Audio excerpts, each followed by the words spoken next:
Salut, bienvenue sur la chaîne YouTube Visite Déco. Ici, on partage nos inspirations, des home tours, des coups de cœur et on aime beaucoup s'entourer de décorateurs, décoratrices pour vraiment vous proposer les meilleures solutions face à vos projets déco. On répond à vos problématiques avec des conseils de pros. Et justement, aujourd'hui, je suis avec Marie Morel, décoratrice d'intérieur et créatrice de l'agence Oma Décoration. On va voir comment on passe d'un plateau brut pour aménager séjour, cuisine ouverte, bureau, le tout sans cloisonner, avec un rendu harmonieux.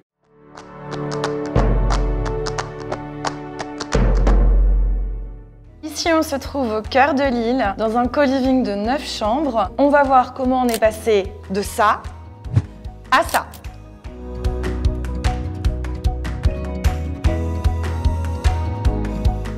Alors Marie, comment on fait quand on a un grand espace? Par quoi on commence? Mon conseil, c'est déjà de placer votre surface sur un plan au sol en prenant les cotes de votre espace, de le reproduire sur papier, sur un plan 2D pour pouvoir créer ce qu'on appelle un zoning. C'est ce que j'ai fait ici. J'ai déjà délimité dans un premier temps l'attribution de chaque espace au mètre carré pour pouvoir répartir sur une grande surface l'intégralité des espaces dont on a besoin.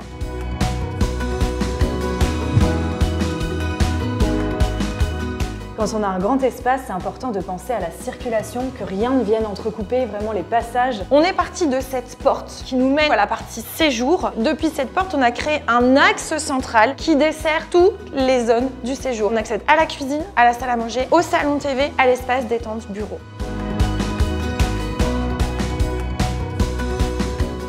Après le zoning, c'est important de se pencher sur l'ambiance décorative. Ici, qu'est-ce que tu as voulu créer? Alors ici, l'idée, ça a été de créer un esprit très chaleureux, très cocooning, un univers qui soit quand même assez chic. Et surtout, la petite astuce quand vous avez une pièce ouverte comme ça vers l'extérieur, c'est de faire rentrer la nature dans votre intérieur. Et c'est pour ça qu'on est parti aussi du vert, du panoramique végétal, pour pouvoir avoir une ambiance assez naturelle. Comment on s'y prend? Pour créer une ambiance décorative, je vous conseille de faire ce qu'on appelle un mood board. Donc c'est une planche d'inspiration sur laquelle vous allez pouvoir poser toutes vos idées. Vous allez pouvoir mettre des photos, des illustrations, vous allez pouvoir faire des croquis si vous savez dessiner, vous allez pouvoir mettre des aplats de couleurs. Toutes vos idées seront réunies sur un seul et même tableau et vous allez pouvoir vous rendre compte si c'est harmonieux ou non. Pinterest, magazine déco, on prend tout ce qui nous inspire, on rassemble. C'est ça, le rendu, voir si tout est harmonieux. C'est là-dessus aussi que vous allez pouvoir ajuster les choix de couleurs. Vous allez pouvoir vous dire que peut-être il faut rajouter un peu de couleur chaude ou peut-être il faut rajouter un peu de couleur froide. Et le moodboard, ce sera vraiment l'élément qui va guider votre décoration.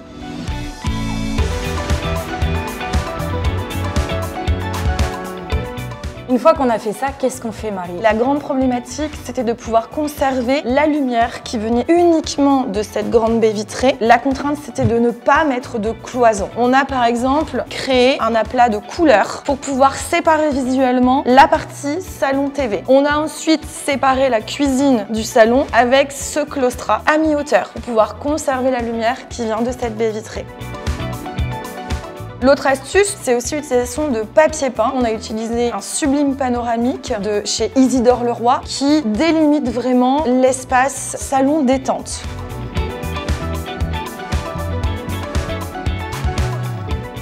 Ici, on est dans la partie salon TV. Et des fois, on a du mal à associer les couleurs. Est-ce que tu as des conseils à nous donner là-dessus?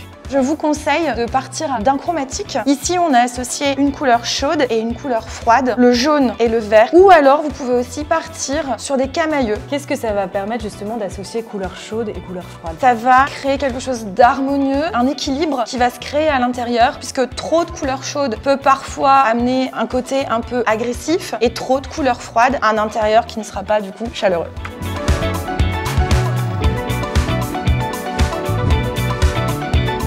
Le jaune, c'est donc une couleur qui va laisser passer les rayons et apporter beaucoup de luminosité à l'intérieur. On est parti sur un jaune un peu épicé, le Inja Yellow de chez Faro & Ball, pour apporter aussi du dynamisme dans cette pièce.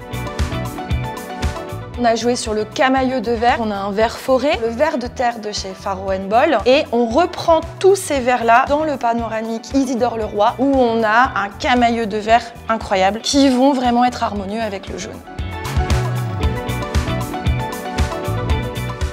séparer visuellement l'espace, ça passe aussi par le mobilier, le choix de la décoration. On a utilisé les canapés pour vraiment cloisonner l'espace. On a joué sur des tables basses qui sont à différentes hauteurs pour casser un peu le côté trop carré, trop linéaire.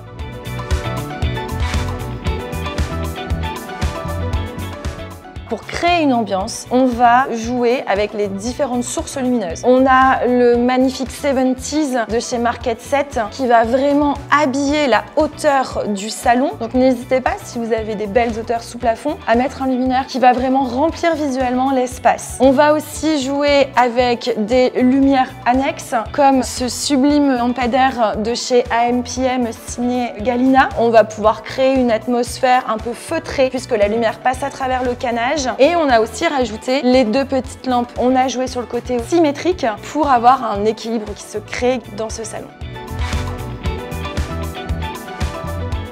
On est dans l'espace détente du séjour pour créer cette zone de confort. On a posé au sol un tapis de type berbère qui donne un aspect vraiment très chaleureux à cet endroit. On va utiliser les matières naturelles ici comme l'osier, le canage, dans les luminaires également avec cette lampe à poser. On a un pouf dans lequel on a envie d'aller se blottir, un velours côtelé. N'hésitez pas à mélanger les matières pour créer un espace vraiment de détente cocooning.